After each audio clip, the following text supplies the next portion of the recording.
Picture a room, stone walls, torchlight, the smell of natron salt and cedar oil hanging in the air like something between a hospital and a temple. In the center of the room stands a pair of golden scales. On one side of those scales sits a single white feather. On the other side, a human heart, still warm. 42 figures sit in judgment around the edges of the room, watching in silence. A jackal-headed god named Anubis adjusts the balance with one hand. A scribe with the head of an ibis writes down the result, and crouching in the corner, waiting, is a creature with the head of a crocodile, the front half of a lion, and the back end of a hippopotamus. Her name is Ammit. She is not a demon. She is not a punishment. She is a convenience. She eats what gets rejected. And you, the dead soul standing in this room, already know what your entire life has been building toward. Not the life you lived, not the love you gave, not the work you left behind. The question is whether your heart is lighter than that feather. This is the moment every Egyptian life was lived in preparation for. This is the center of one of the oldest, strangest, and most completely misunderstood documents in human history. And before this video is done, you are going to understand exactly what the Egyptians believed was waiting for every single one of us after we die, why they built an entire civilization around it, and why the idea at the heart of it all is more sophisticated, more human, and more unsettling than almost anyone alive today realizes. The Book of the Dead is not what you think it is, not even close. The book is not called the Book of the Dead, not by the Egyptians, not ever. The title was invented in the 1800s by a German scholar who looked at these papyrus scrolls found in Egyptian tombs and made a reasonable but completely wrong assumption. He thought they were a kind of funerary catalog, a record of death and the dead, so he called them Das Totenbuch, the Book of the Dead. The name spread, got translated, and stuck. The Egyptians called it something else entirely. They called it Runu Pert Emhru. Say it slowly. Re-u-nu Pert Emhru. It means, as close as translation allows, the spells for coming forth by day, or sometimes the book of coming forth into the light, not the book of death, the book of coming out. The entire Egyptian project was not about dying, it was about surviving death. It was a handbook for the living soul on how to navigate a landscape so dangerous, so full of gates and guardians and divine traps, that without the right words, the right knowledge, and the right ritual preparations, you simply would not make it through. Death, in the Egyptian understanding, was not an ending, it was a journey. And like any serious journey through a place you have never been, you needed a guide. This scroll was that guide. But it is also not, in any simple sense, one book. That is the second lie in the title. The Book of the Dead is actually a collection of somewhere between 160 and 190 spells, prayers, hymns, and instructions assembled over roughly 1,500 years from multiple older traditions. Different versions existed, different priests selected different spells. Wealthy clients could commission a full set of spells or just a few. The cheapest versions had blank spaces left inside the text, where a scribe would write in the name of the deceased after purchase, sometimes in a different handwriting, sometimes in ink that faded at a different rate, because the scroll had been mass-produced and was sitting on a shelf waiting for the next customer. Think about that. The most sacred document a person would ever own, their literal passport to eternity, was sometimes bought off the shelf like a greeting card, the name written in as an afterthought. This tells you something important about the world this book came from. But to understand that, you need to understand where it came from in the first place. The Book of the Dead did not appear fully formed. It evolved over roughly 1,000 years from two older traditions, each more exclusive and more secret than what came after. The first tradition was carved into stone. Go back to the time of the Old Kingdom, roughly 4,500 years ago, during the era when the Great Pyramids at Giza were being built. The pharaoh was not merely a king. He was a god made flesh, a living extension of cosmic order, and when he died, he needed special help returning to the divine realm from which he had come. So the priests carved spells, hymns, and instructions directly into the stone walls of the burial chambers inside the pyramids. Not written on paper, not kept on a shelf, cut directly into the pyramid itself. These are called the pyramid texts, and they are the oldest religious writing ever discovered, not just in Egypt, in the world. The pyramid texts were exclusively for the pharaoh. No one else was supposed to have access to them. They contained everything the dead king needed to know: how to identify himself to the gods, how to navigate the sky, how to become one with Osiris and Ra, and how to be reborn. The assumption behind them was simple and absolute. The pharaoh was divine. The pharaoh alone had the right to eternal life in the full sense. Everyone else was, in cosmic terms, on their own. Then something changed. About 4,000 years ago, during a period of political fragmentation when the central power of the pharaoh was weakening, the provincial noblemen and high officials of Egypt began having these same spells painted and carved inside their own coffins, not the walls of pyramids, their personal coffins, as if they were saying, "If the king can claim this knowledge, then so can we." These became the coffin texts. The theology had cracked open. What was once the exclusive property of a god king was now available to a wealthy nobleman who could afford a good coffin and a skilled ritual priest. The afterlife was no longer a royal monopoly. It was expanding, and then it expanded further. Around 3,500 years ago, during the New Kingdom period when Egypt was at the height of its imperial power, the tradition shifted again. The spells moved from stone walls and painted coffins onto papyrus scrolls, portable, personalizable, purchasable, and the range of people who could own them widened dramatically. Scribes, priests, merchants, army officers, anyone with enough money and enough belief could commission their own copy of the spells for the journey ahead. The democratization of eternity, sold in scrolls. But here is the part that most people miss entirely. The spells did not just get more available, they changed in character. The older pyramid texts assumed the dead king knew everything and simply needed activation. The Book of the Dead assumed the dead soul knew almost nothing and needed step-by-step instructions for a journey full of real danger. Something in Egyptian theology had shifted. Death had gotten harder, or at least the understanding of it had deepened. The afterlife was not a destination. It was a landscape, and that landscape had a name: the Duat, the Egyptian underworld. And throw out everything you think you know about underworlds, because the Egyptian version is unlike anything else. The Duat is not underground, exactly. It is not above the earth, exactly. The ancient Egyptians understood it to exist in a kind of parallel dimension that overlapped with the physical world in certain places, particularly at dusk and dawn when the boundaries between the living world and the world of the dead were considered thin. The hieroglyph used to write the word Duat shows a star inside a circle. The Duat is the place where stars go during the day, where the sun goes during the night. It is the hidden world that sits on the other side of everything visible, and it is enormous. Imagine a landscape that looks, in some ways, exactly like Egypt. The Nile runs through it, fields of grain stretching in every direction, canals, villages, but this is where the similarity ends.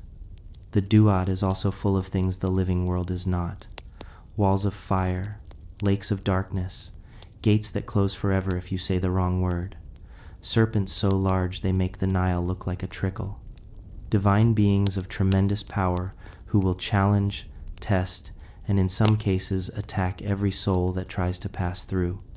The Duat is divided into 12 regions, often called hours or caverns, corresponding to the 12 hours of the night. This is not an accident. The sun god Ra, traveling in his solar bark, his divine boat, passed through these 12 regions every single night. After setting in the west, his journey was the model for the journey of every dead soul. Ra died at sunset. Ra was reborn at sunrise. This cycle, repeated without exception every single day for the entire history of time, was the beating heart of Egyptian theology. And the Book of the Dead was, in its deepest logic, a guide for how to do what Ra did: go into the dark, navigate it, come out the other side. But here is what the Duat actually felt like to an ancient Egyptian. Not abstract, not metaphysical, physically real and physically threatening. The dangers in the Duat are not symbolic. They are described with the same matter-of-fact precision as a soldier describing enemy terrain, serpent at this gate, fire lake at this hour, divine guardian who requires this specific password. The Egyptian who owned a Book of the Dead was not reading poetry about death. They were reading a survival manual. Now, before a soul could even begin the journey through the Duat, something had to happen to the body they had just left behind. When an Egyptian died, the body did not simply become irrelevant. This is one of the most fundamental differences between Egyptian religion and almost every other tradition you can name. The body mattered, not just symbolically, literally, physically. The survival of the soul in the next world depended, in part, on what happened to the body in this one. Here is why. The Egyptians did not believe in a single soul. They believed in multiple spiritual components that made up a complete human being, and each one had a different relationship to the body, to death, and to the afterlife. Understanding these is not optional. They are the engine behind everything the Book of the Dead was designed to do. The first is the Ka. The Ka is sometimes translated as the double or the life force. Think of it as the vital energy that animated you while you were alive, the invisible twin that walked beside you through your whole life. When you were born, the god Khnum fashioned both your body and your Ka on his potter's wheel at the same moment, two versions of the same person, one physical and one spiritual. When you died, the Ka separated from the body but remained attached to it. It needed the body, or at least a physical image of the body, to return to. This is why Egyptians mummified their dead. This is why they placed statues of the deceased in tombs. The Ka needed somewhere to come home to. Without that anchor, it would dissipate.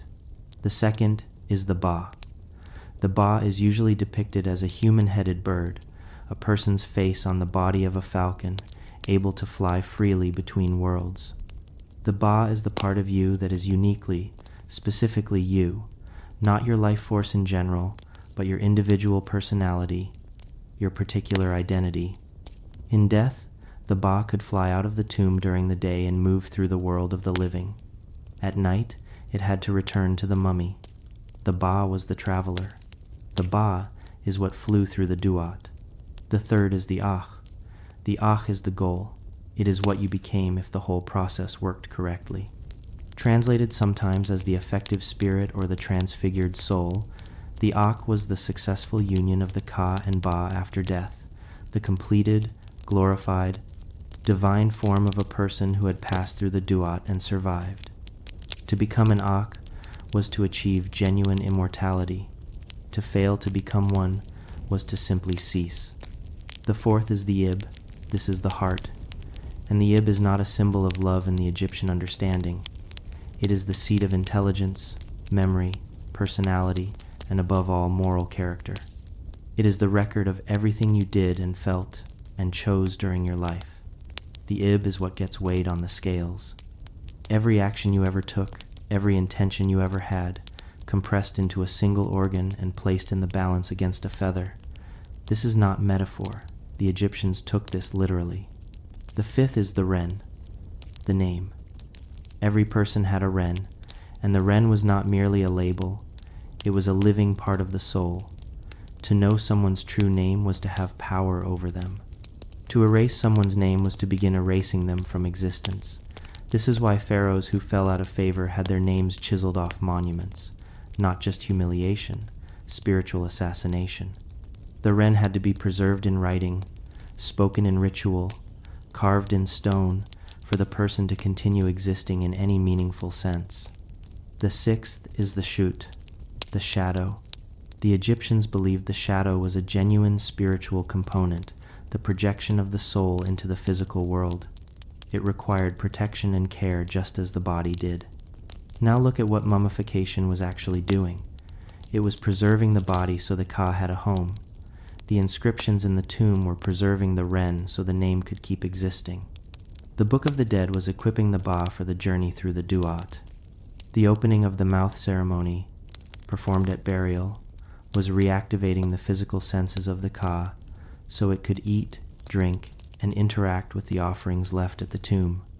Every single ritual act around Egyptian death was addressing a specific spiritual component with a specific practical need. This was not superstition dressed up as religion. This was a complete and internally consistent theory of what a person is and what a person needs to survive. Before the journey through the Duat could begin, something had to be done at the tomb, something physical, something urgent. The opening of the mouth ceremony was one of the oldest rituals in Egyptian religion, predating the Book of the Dead by at least 1,000 years. It was performed by a priest, sometimes the eldest son, on the mummy of the deceased, using a special instrument called an adze, a blade tool used in carpentry. The priest would touch the adze to the mouth, nose, eyes, and ears of the mummy in a specific sequence. The logic was this: death sealed the senses. Mummification preserved the body but left it inert, closed. The opening of the mouth reopened everything. After the ceremony, the Ka of the deceased could breathe again, see again, eat the food offerings left in the tomb, and hear the prayers spoken by the living. The mummy was, in a very specific religious sense, reactivated. The same ceremony was performed on statues, on painted images, and on the mummy's mask. Every representation of the deceased went through this ritual because every representation was understood to be a potential home for the Ka. The boundary between image and reality in Egyptian thinking was not the same as ours. A statue of you, properly consecrated, was you. A painting of food on a tomb wall, properly consecrated, was real food. The opening of the mouth was the key that unlocked all of it. And with that ceremony complete, the Ba could begin what it came here to do. The journey into the Dua could start. The Book of the Dead is, at its core, a book of words, spells, hymns, declarations, commands. The Egyptian word for this kind of magic is Heka, and Heka is not a word that means trickery or illusion. In Egyptian theology, Heka is the fundamental creative force of the universe. It is the power that existed before the gods. When the creator god Atum, Ra, or Ptum, depending on which version of the creation story you are reading, first spoke the world into existence, the force that allowed speech to become reality was Heka. The gods themselves operated through Heka, and if you knew the right words, said with the right intention, in the right context, you could access that same force. This is why the Book of the Dead is built on spoken declarations rather than prayers. You do not ask for help. You assert, you command. You claim your identity and rights. Spell 17, one of the oldest and most important spells in the collection, opens with the dead person declaring, "I was yesterday, I am today, and I know tomorrow." Not hoping to be, declaring to be. The entire epistemological framework is different from anything in the major Western religions. In Christianity, Islam, or Judaism, you approach God with humility and supplication. In the Egyptian Book of the Dead, you approach the divine courts by stating your name, asserting your righteousness, and demanding passage. The language is that of someone who knows they belong there and will not be told otherwise. But the spells are not all grand declarations. Many of them are practical in ways that feel almost startlingly modern. Spell 1 is the funeral spell, spoken at the moment of burial, announcing the deceased's arrival in the Dua. Spell 17 is a complex theological statement about the nature of the soul and its relationship to Ra and Osiris. Spell 30b, one of the most widely used spells of all, addresses the heart directly. "O my heart, my mother. O my heart, my mother. O my heart of my transformations. Do not stand against me as a witness. Do not oppose me in the tribunal." This is a soul speaking to its own heart, asking it not to betray it when the weighing comes. Because the heart, the Ib, had its own consciousness, its own memory, and it might, if it contained enough unacknowledged guilt or enough accumulated darkness, speak against the very person it belonged to. Spell 125 is the Hall of Two Truths, the weighing, the confession, the moment everything builds toward, we will get there. Spell 30 is sometimes called the Heart Amulet spell, and it was inscribed on an actual green stone scarab placed inside the chest cavity of the mummy, where the heart had been removed during embalming. The spell on the amulet told the heart to stay quiet, to hold its secrets, to not betray its owner before the gods, because the embalmed heart was not always left in the body. Sometimes a stone substitute had to carry the magic. Consider what that means. A person could die with genuine guilt, genuine darkness, genuine harm done to others, and the spell was designed to keep the heart from speaking about it. This was not a loophole in the system. This was the system. Heka, properly applied, could protect you even from your own conscience. This is where the Egyptian afterlife stops being comfortable and starts being genuinely strange. Before the Hall of Two Truths, before the weighing, the soul had to get there. And getting there meant passing through a series of gates, each one guarded by beings whose job was, specifically, to stop souls who did not belong from passing through. Different versions of the Book of the Dead count the gates differently.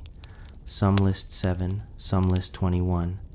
Some list as many as 42, one for each of the divine assessors who would later sit in judgment. The gates are described in extraordinary detail. Each gate has a guardian, a watcher, and a herald. Each gate has a specific name, and for each gate there is a specific spell that must be spoken correctly to gain passage. The guardians are not gentle. They are described as beings with knives, with fire, and with the authority to turn a soul back into the darkness permanently. Some of them have names that translate to things like "he who eats the bones," or "he whose face is turned backwards." These were not imagined as theatrical demons for dramatic effect. They were the actual divine mechanism by which unworthy souls were filtered from the path. The key principle behind the gates is knowledge, not goodness, not virtue, knowledge. A soul that knew the name of each guardian, the name of each gate, and the specific words required for each passage was entitled to proceed, regardless of almost anything else. A soul that arrived unprepared was turned away. This is a theologically radical idea. It says that the afterlife is a meritocracy of preparation, not of morality. That the currency of survival after death is information. That a person who spent their life learning these spells, these names, these words, was better equipped for death than a person who spent their life being kind but never bothered to acquire the knowledge. This is also why the scrolls were so desperately important, so worth commissioning, so worth spending significant wealth on. You were not buying a comforting document. You were buying a survival kit for a real place.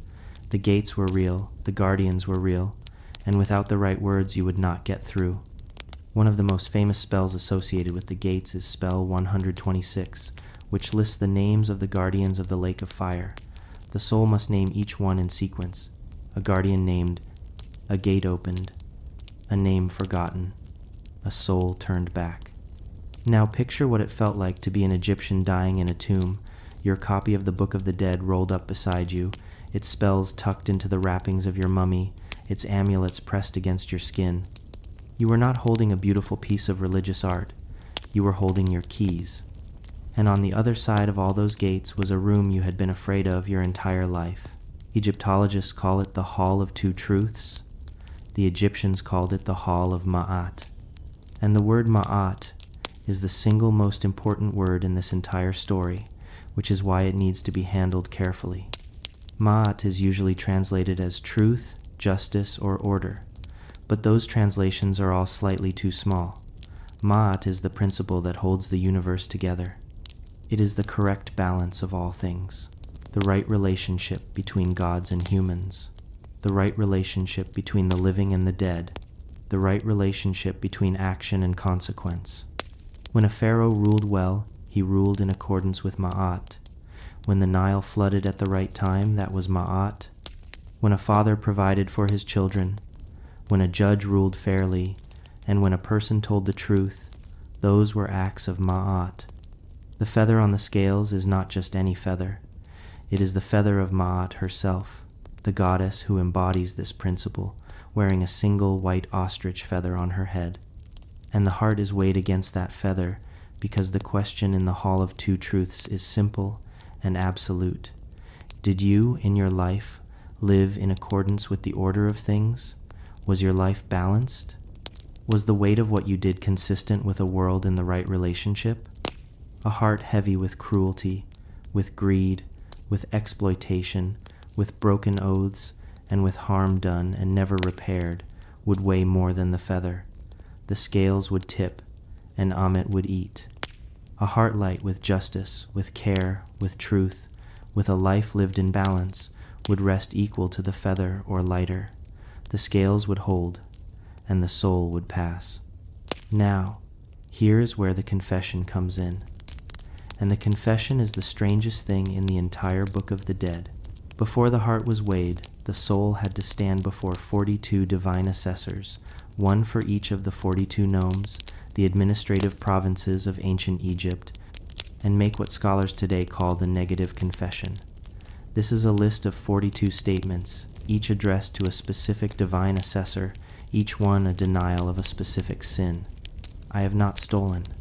I have not killed. I have not told lies. I have not committed adultery. I have not caused anyone to weep. I have not hoarded food. I have not increased my wealth by theft. I have not acted with deceit. I have not polluted the water. 42 denials. 42 divine witnesses listening. And here is the crucial, strange, deeply important thing. The confessions are not personalized. Every Egyptian who went through this ritual said the same 42 things. Not a reflection of their actual life, a formula. The same words whether you were a priest of great virtue or a merchant of persistent dishonesty. Which raises a question that the Egyptians clearly thought about, because there is a spell in the Book of the Dead specifically designed for this. What if you lied? What if you stood in the Hall of Two Truths and said, I have not stolen, when you had absolutely stolen, repeatedly, with great enthusiasm, and the divine assessors had every reason to know it? This is where Heka comes back in. The Egyptians believed that to speak the truth of what you wish to be, with sufficient force and knowledge and ritual preparation, was itself a kind of creative act. The negative confession was not a testimony of past behavior. It was a declaration of divine identity. You were not saying what you had done. You were saying what you are. The soul claiming divine innocence was asserting its essential nature, the part of itself that aspired to Ma'at, the part that had, in moments, lived up to it. And Heka, the cosmic force behind all effective speech, could make that assertion real in the divine realm in a way that the merely factual record of your life could not. This does not mean the Egyptians thought lying was fine. It means they had a more layered understanding of identity than we typically credit them with.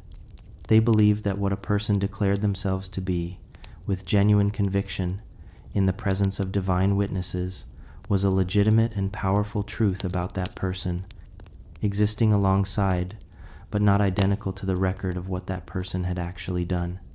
Whether that is a profound spiritual insight or an extremely convenient theology for guilty people who could afford the scroll is a question you are allowed to sit with, because then the heart was weighed anyway. And all the spells in the world could not make a heart weigh less than it weighed. Let us be precise about Ammit. She is female. This is specified in the texts. She crouches at the base of the scales, and she waits. She is described as the devourer of the dead, or sometimes as the bone eater. Her composite form is not random. The crocodile head represents the most dangerous predator of the Egyptian river. The lion torso represents the most dangerous predator of the Egyptian land.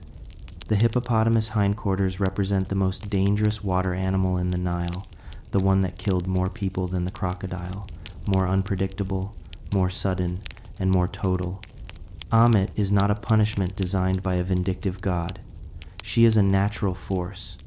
She is what happens when a soul fails, and what she does is not described as torture. It is described as the second death. This concept, the second death, is one of the darkest ideas in Egyptian theology. The first death is the death of the body. The first death is survivable. Millions of souls survive it and go on to navigate the Duat and reach paradise. But the second death is the death of the soul itself. When Ammit eats your heart, you do not go to a bad place. You do not suffer. You simply cease. The Ka dissolves. The Ba evaporates. The Ren fades from all the stone and papyrus it was ever written on. You become nothing, not darkness, not pain, nothing. For a culture that built pyramids to ensure that the physical record of a person could endure forever, that chiseled names into stone precisely so they could never be erased, that devised an entire system of spiritual components so that every part of a person could survive, the idea of total annihilation was the worst possible fate imaginable. Not hell, not punishment, non-existence. This is why the heart spell 30b, was so desperately important. This is why so much of the Book of the Dead is oriented not around being good, but around surviving the weighing. Because if you failed, there was no second chance. No mercy, no forgiveness, no resurrection on the other side of the punishment. Ammit swallowed you, and that was the end of you. The 42 assessors watched. Thoth, the ibis-headed god of wisdom and writing, recorded the result. Anubis announced the verdict, and either the soul passed forward or Ammit ate. Now, if you passed, if your heart held steady on the scales, if Anubis nodded and Thoth wrote your name in the list of the justified, what came next was not just relief. It was everything the Egyptians had ever hoped for. The ancient Egyptian paradise has a name, Aru, the field of reeds, and it looks, in almost every detail, exactly like Egypt. The Nile is there. The reed beds along its edges are there. The fields of barley and emmer wheat are there, and they grow taller in the field of reeds than they ever grew along the physical Nile. The light is perpetual and warm. There is no famine in Aru, no drought, no disease, no political upheaval, no hunger. But here is what surprises most people about the Egyptian paradise. You do not simply float in it. You work in it. You farm in it. You row boats in it. You take part in the activities that gave life its meaning. The field of reeds is not a place of eternal passive bliss. It is a continuation of life, of the life you knew, perfected. You do the things you loved. You are with the people you loved. You are in a landscape that feels like home because it is home, the truest version of it. For a farming culture whose entire civilization depended on the annual cycle of the Nile, and whose greatest pleasures were a well-flooded field, a harvest well-gathered, and an evening on the water, this was not a small or abstract heaven. It was the deepest thing they could imagine desiring, the thing they spent their lives hoping to preserve. The wealthier you were in life, by the way, the less you were expected to do the manual labor yourself in the field of reeds. Wealthy Egyptians were buried with small figurines called shaptis, sometimes hundreds of them, one for each day of the afterlife year. If a divine authority ever showed up in Aru and assigned you a task, you would call out your shabti and the little figure would come to life and do the work on your behalf. The shabti was your magical stand-in for every chore in paradise. This is not a small detail. It means that even in the afterlife, the class structures of the living world were expected to continue. The wealthy farmer resting on the banks while his shaptis harvested the divine grain. The poor soul who could not afford shaptis doing the work himself. Which brings us to the darkest corner of this entire theology. The Book of the Dead was never free. A high-quality papyrus scroll with full illustrations, inscribed by a skilled scribe with all the major spells, could cost the equivalent of several months' wages for an ordinary worker. A top-tier commission, like the famous Papyrus of Ani now in the British Museum, a scroll over 24 meters long with exquisite painted vignettes illustrating each spell, would have been affordable only by someone of significant wealth and status. Ani was a royal scribe. This was within his reach. For most Egyptians, it was not. Some people bought partial scrolls, a few of the most critical spells rather than all of them. Some people bought the mass-produced versions with the name filled in later. Some people could afford nothing at all. What happened to those people? The Egyptians had several answers, and none of them are entirely satisfying. One answer was that the oral knowledge mattered as much as the physical scroll.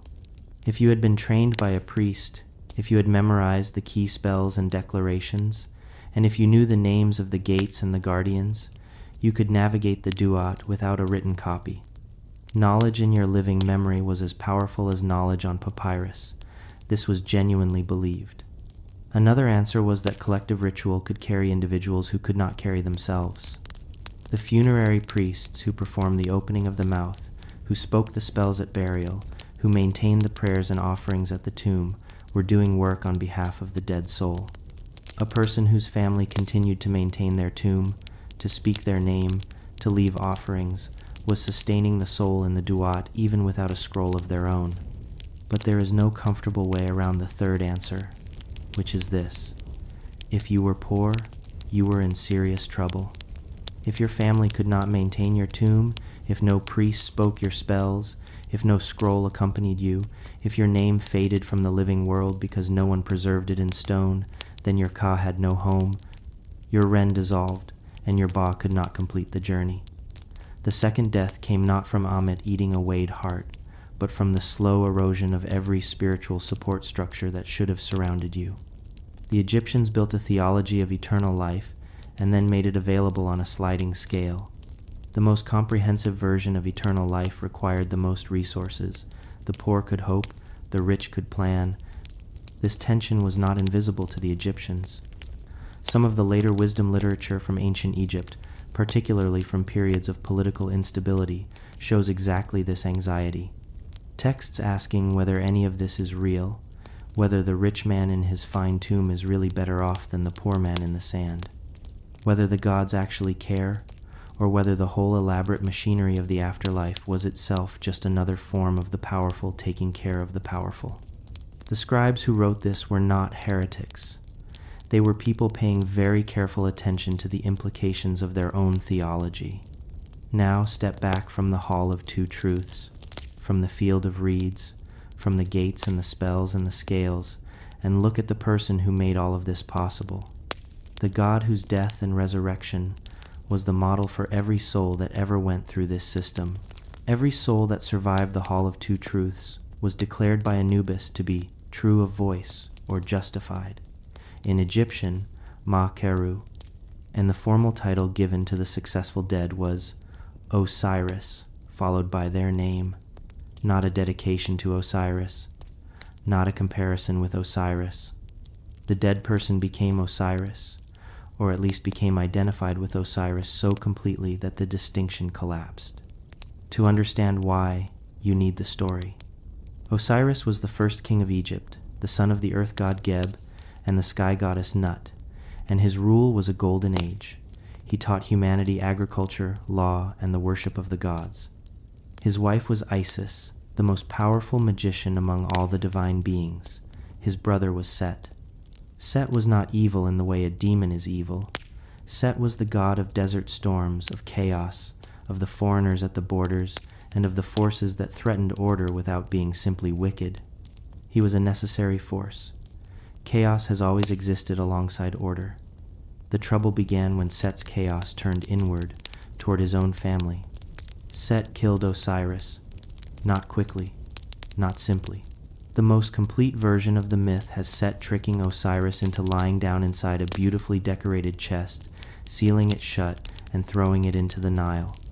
When Isis found the chest, Set found out and dismembered the body of Osiris into 14 pieces, scattering them across Egypt so they could never be reassembled and could never be properly buried.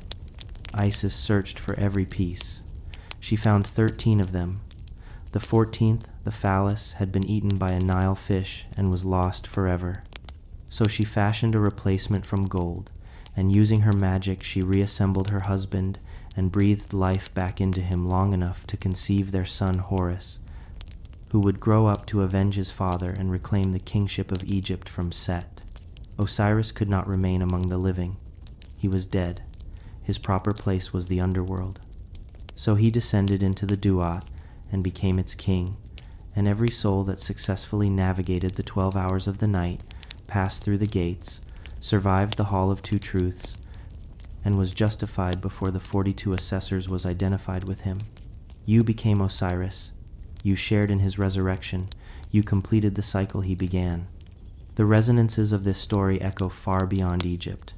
A God who dies, a God who is buried, a God who is resurrected, a God whose resurrection makes possible the resurrection of others, a divine Son who avenges the Father, the dismemberment and reassembly of the sacred body. The worldwide reach of these motifs is not a coincidence, and it is not entirely an influence, because many cultures arrived at versions of this independently. But the Egyptian version is the oldest documented form of the story in human history. When people talk about dying and rising god mythology as a cross-cultural pattern, Osiris is the first exhibit. He is also, importantly, complicated in ways that the simplified version of his story erases. Osiris in the full texture of Egyptian religion is both a loving lord of the dead and a demanding one. The judgment he presides over is not merciful. He does not intercede on behalf of souls he likes. The weighing is impartial. Horus, his son, sometimes represents the defense of the soul in the Hall of Two Truths, arguing for the dead person's justification. But Osiris himself is the judge, and the verdict rests on the scales, not on his preference. A kind father in the myth, a cold judge in the hall. The Egyptians held both without needing to resolve the contradiction. And running alongside the entire story of Osiris, present in every hour of the Duat, shaping the very landscape the dead soul must navigate, is the God whose daily journey creates the structure of everything. Ra, the sun god, does not simply set in the west and wait until morning. Every night, Ra boards his solar bark and travels through the 12 hours of the Duat, and this journey is not symbolic. It is literal and dangerous, and its success is not guaranteed. In the 5th hour of the Duat, Ra merges with Osiris.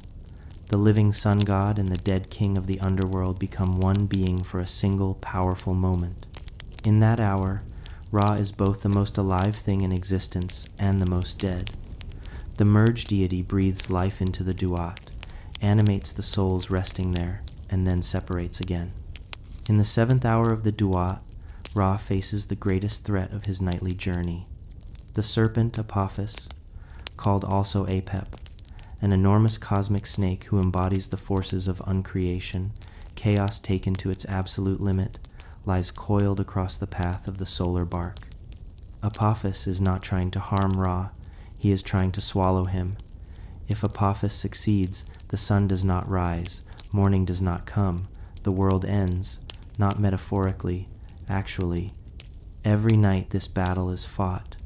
Every night the priests in the temples of Ra performed rituals specifically designed to strengthen him for the confrontation. They burned effigies of Apophis. They spat on images of the serpent. They recited spells to keep him bound. This was not theater. It was considered as practically necessary as building irrigation canals or storing grain.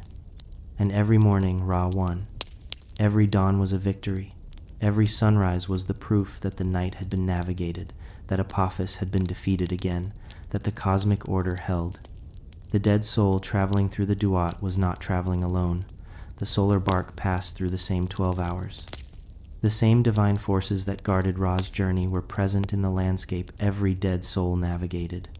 To know the spells of the Book of the Dead was, in part, to align yourself with Ra's victory over Apophis. To say the right words at the right gate was to tap into the power of the same force that kept the sun rising. This is the final, deepest layer of the theology. The soul's journey after death and the sun's journey through the night are the same journey. They share a landscape, a logic, and a destination. Dawn in the physical world and the successful passage of a soul through the Duat were, in Egyptian understanding, expressions of the same underlying cosmic truth. Ma'at maintained, order renewed, light returning from darkness. Every morning the Egyptians woke to was the proof that the system worked. Now come back to the physical object, because the papyrus scroll in its creation tells you everything about the world it came from. The finest papyrus was made from the pith of the papyrus plant, cut into thin strips, laid in layers at right angles to each other, pressed, dried, and polished to a smooth white surface. It was Egypt's most significant export commodity. The entire ancient Mediterranean world wrote on Egyptian papyrus. It was, in the ancient world, approximately what paper is today, common and available, but, in the finest grades, expensive. The scribes who produced books of the dead were specialists. They trained for years. The hieroglyphs had to be precise. The vignettes, the painted illustrations that accompanied each spell, showing the hall of two truths, showing the weighing of the heart, showing the field of reeds, and showing Ani kneeling before Osiris, had to be accurate not just aesthetically, but also theologically. An incorrectly drawn vignette could, in the Egyptian understanding, compromise the magical power of the spell it illustrated. Different workshops in different cities produced different styles of books of the dead. Some workshops specialized in elaborate illustration. Some specialized in the completeness of spells.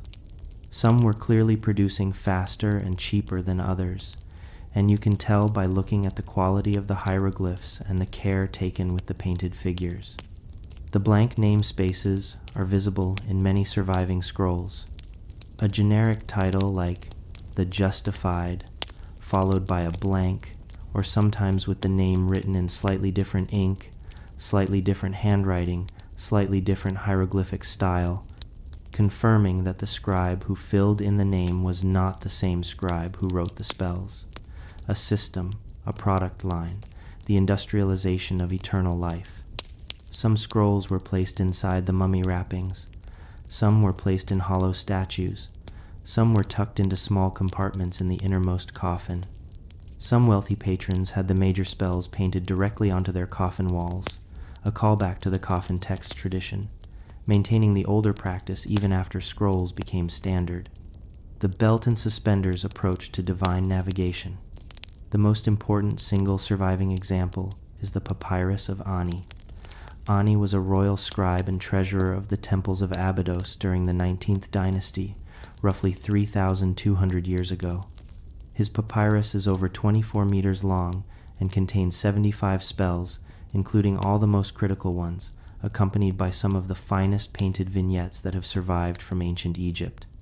The scene of Ani and his wife Tutu standing before the scales as his heart is weighed is the image most people are thinking of when they picture the Book of the Dead.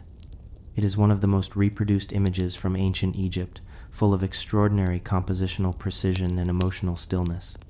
Ani's face in that vignette, the moment his eternal fate is being decided, is calm, not resigned, not fearful, prepared. He has the scroll, he has the spells. He knows the names of the gates. He knows what to say to Ammit and why he is not her meal. He has, in other words, done his homework. Beyond Osiris, Ra, and Anubis, the Book of the Dead is populated by a cast of divine beings whose specific roles in the journey are worth understanding. Thoth, the ibis-headed god, was the god of writing, wisdom, measurement, and the moon. He served as the official scribe of the divine court, recording the result of the weighing of the heart, maintaining the celestial records that determined who was justified and who was not.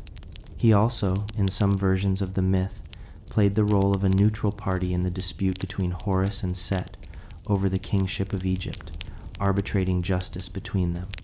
Thoth is not on your side in the Hall of Two Truths. He is on the side of accuracy.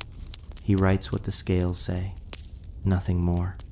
Anubis, the jackal-headed god, was the god of embalming, of mummification, of the transition between life and death. His role in the Hall of Two Truths was to adjust the scales and announce the verdict. The jackal as a symbol of death came from the ancient observation that jackals prowled cemeteries in the desert, digging up the shallow graves of the poor. The Egyptians, characteristically, took this disturbing reality and incorporated it into their theology. The scavenger became the guardian. The thing that threatened the body became the god who protected it. Nephthys was the sister of Isis and Osiris and Set, and while Set killed Osiris, Nephthys helped Isis find the scattered pieces of his body. She is a goddess of mourning and protection, often depicted alongside Isis at the head and foot of coffins, her arms spread in protective embrace. Where Isis embodies active magical power, Nephthys embodies the tenderness of grief. Horus, the falcon-headed son of Osiris and Isis, represented the living pharaoh. Every pharaoh of Egypt was understood to be Horus incarnate, just as every dead pharaoh became Osiris. The cycle moved from living Horus to dead Osiris, to resurrected soul to living Horus again. The political and the theological were not separate systems in Egypt. They were the same system.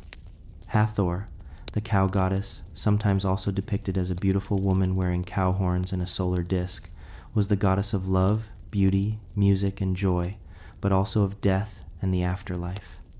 She stood at the western horizon waiting for the dead to arrive, welcoming souls into the Duat. She was both the door to the underworld and the first face of kindness waiting on the other side of it. Sokar was a hawk-headed funerary god, ancient even in the New Kingdom period, who presided over the deepest regions of the Duat, the most dangerous hours of the night. His realm was the 4th and 5th hours of the night journey, the place of greatest darkness, where even Ra was most vulnerable. Ma'at herself appeared as both a principal and a goddess. She wore the white feather. She sat in the Hall of Two Truths. She was present not as a judge, but as the standard. The feather was not her weapon. It was her measurement. Every one of these figures served a specific function in the journey. Every one required specific knowledge to address correctly. The Book of the Dead was, in part, a divine directory. You needed to know who you were going to meet, what they were responsible for, what they needed from you, and what you needed from them. The New Kingdom period, roughly 3,500 to 3,000 years ago, was the height of the Book of the Dead tradition. The texts were most widely used, most carefully illustrated, and most richly varied during this period. The Papyrus of Ani comes from this era. So does the Papyrus of Hunifer, another beautifully preserved scroll now in the British Museum, but the tradition continued long after. During the late period of Egyptian history, roughly 2,600 to 2,300 years ago, a related and even more elaborate tradition developed called the Duat, meaning that which is in the Duat, and the Book of Gates and the Book of Caverns. These were longer, more detailed, and even more closely focused on the hour-by-hour journey of the solar bark through the 12 hours of the night. The theology deepened. The geographical detail of the Duat became more elaborate. The relationship between the dead soul and the cosmic processes around it became more explicit. Then came Alexander the Great, and then the Ptolemaic dynasty, the Greek rulers of Egypt, and then Rome. Egyptian religion did not vanish under these successive foreign rulers. It transformed. Egyptian priests continued their practices. Temples were built. The gods were identified with Greek equivalents. Osiris became associated with Dionysus. Isis became enormously popular across the entire Roman Empire, her cult spreading as far as Britain. Temples to Isis were built in Rome itself. The mystery religions of the Greco-Roman world owe enormous debts to the Egyptian traditions that preceded and influenced them. When Christianity became the dominant religion of the Roman Empire in the 4th century of the Common Era, the old religion went underground. Not quickly, not quietly.